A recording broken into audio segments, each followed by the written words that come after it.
This is done with one single purpose: to whitewash their Kiev commanders no matter what they do. They have carte blanche for the most unreasonable actions, in the knowledge that they can be justified by their patron in any case. Contrary to the false claims of the Kiev regime and its curators, Russia does not deploy heavy weapons on the territory of the nuclear power plant and does not use the station for military purposes. The Russian Defense Ministry is ready to provide the International Atomic Energy Agency with high-resolution images, which show that weapons, especially heavy ones, are not located on the territory of the plant. Well, this Wednesday, Ukraine marks 31 years since its independence from the Soviet Union. President Zelensky has banned any celebrations in Kiev, though, saying that Russia could use the day to attack the capital.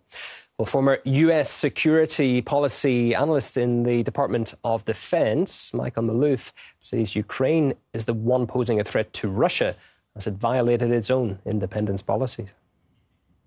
They have no reason to celebrate because they have not lived up to their own principles. It's pathetic how eternal events have occurred here. Their Independence Day had a provision in its proclamation of independence that they would remain. They violated that severely by wanting to join NATO. And from there, it threatened security of Russia.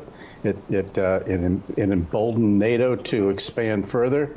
And it's all because of Ukraine that we're in the mess right now. It goes back to the overthrow of a democratically elected government back in, 2013. As a consequence, they have blown it. They're no longer in charge of themselves, frankly. The humanitarian disaster unfolding in Ethiopia is worse than in Ukraine. That's the warning from the head of the World Health Organization, who's criticized the lack of funds flowing into the country compared to what Kiev is receiving.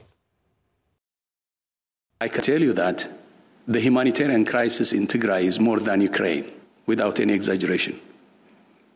And I said it many months ago, maybe the reason is the color of the dry. I haven't heard in the last several months now, even a head of state talking about the Tigray condition anywhere, in the developed world especially. Tigray is just one example of a global humanitarian crisis.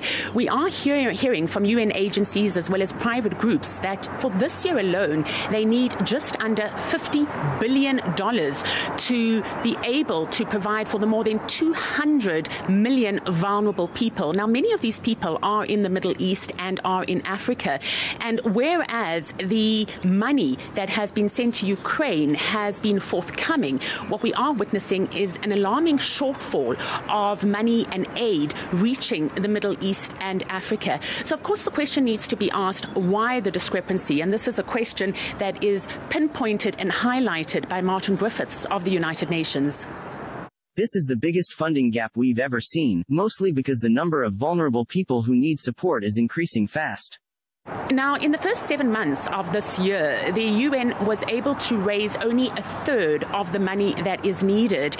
At the same time, the money that was needed for the Ukraine has been plentiful. So if I could just break that down, Tigray region in northern Ethiopia. Now, here there's been a civil war since November 2020, and the figures point to 4.5 million people who are in urgent need of emergency food. Of that number, 750,000 will be starving within the next few weeks. The World Food Programme has also reported that by October this year, it will have run out of food for people in Ethiopia.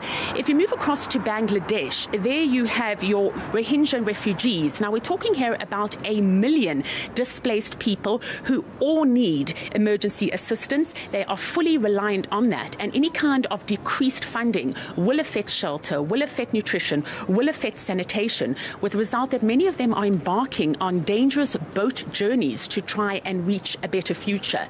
If you move across to Somalia, here there has been a devastating drought, and the figures point to at least people there who are internally displaced and another 7 million who are facing acute food security or insecurity. At the same time, you have 675,000 Syrian refugees in a camp in Jordan. They've been there since 2000. And is in urgent need of repairs. There's no electricity, and there's an alarming humanitarian crisis unfolding there. By comparison, you look at the Ukraine. Now, there the initial appeal went out by the United Nations for more than $6 billion. That was to assist Ukrainian refugees both within the country and outside the country. Not only was that appeal met, money was raised. The second appeal is also on track to being met. So, of course, the question needs to be asked, why the discrepancy? And this is a question that is answered by the UN agency spokesperson. The war in Ukraine has illustrated very starkly how it is possible to rapidly and mobilize support for refugees and respond to humanitarian needs when political commitment is there. The situation thus where you have aid agencies like the UNHCR that are having to make very difficult and distraught and heartbreaking choices. The simple reality is that in the next few months there will be large numbers of people who are helpless and who are in desperate need of humanitarian help who will simply not be receiving it. And the head of the Red Cross delegation to Russia and Belarus, John Entwistle, told us donations to the organisation's African missions are lacking.